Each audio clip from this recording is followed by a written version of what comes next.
அஸ்ஸலாமு அலைக்கும். இன்னைக்கு நம்ம ஹாசரா கிரியேஷனில் பண்ண போகிறது பொட்டி பனியான். ஒரு மிக்ஸி ஜாரில் 6 முட்டையை சேர்த்துக்கலாம்.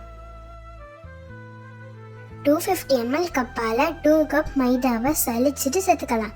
1/2 டீஸ்பூன் உப்பு, 3/4 teaspoon baking soda, 1 teaspoon baking powder, 1/2 teaspoon vanilla essence சேர்த்துக்கலாம். 1/2 கப் சீனி, 120 ml கப்பால் 1 கப் எண்ணெய் சேர்த்துக்கலாம். கலர் பவுடர் விருப்பப்பட்டீங்கன்னா சேர்த்துக்கோங்க. நான் 1/2 டீஸ்பூன் சேர்த்துருக்கேன். 1/2 கப் ஆயில் சேர்த்து ஒரு பல்ஸ் பண்ணி எடுத்துக்கலாம். எண்ணெய்க்கு பதில் நம்ம விருப்பப்பட்ட பசுவ நெய்யையும் செய்யலாம்.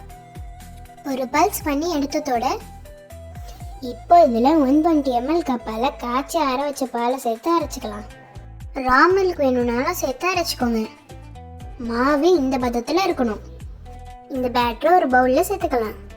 நான் பாதாம், முந்திரி, பிஸ்தாவை குட்டி குட்டியாக சாப் பண்ணி சேர்த்துக்கிறேன். உங்களுக்கு விருப்பப்பட்ட நட்ஸை சேர்த்து நல்லா கலந்து விட்டுக்கோங்க. தவா சூடானத்தோட நெய்யும் ஆயிலும் சேர்த்து கலந்து விட்டு வச்சுக்கலாம். ரெக்டாங்குலர் ஷேப்பில் மாவை ஊற்றிக்கலாம். ஒரு வாட்டியும் மாவு ஊற்றும் போது எண்ணெயும் நெய்யையும் கொஞ்சம் கொஞ்சமாக சேர்த்து திருப்பி போட்டு எடுத்துக்கோங்க. திருப்பி போட்டு அது மேலேயே மாவை ஊற்றிக்கலாம். சைட்லலாம் மாவு ஊற்றும் போது ஷேப் பண்ணி விடுங்க.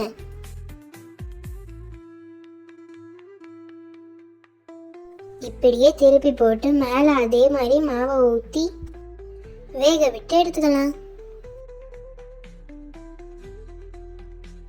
சைட்லையும் கொஞ்சமாக மாவு சேர்த்து நல்லா பொன்னிறமாக 4 பக்கமும் திருப்பி வேக விட்டு எடுத்துக்கணும். பொட்டி பனியான எல்லா பக்கமும் திருப்பி விட்டு பொன்னிறமாக வேக விட்டு எடுத்துக்கோங்க.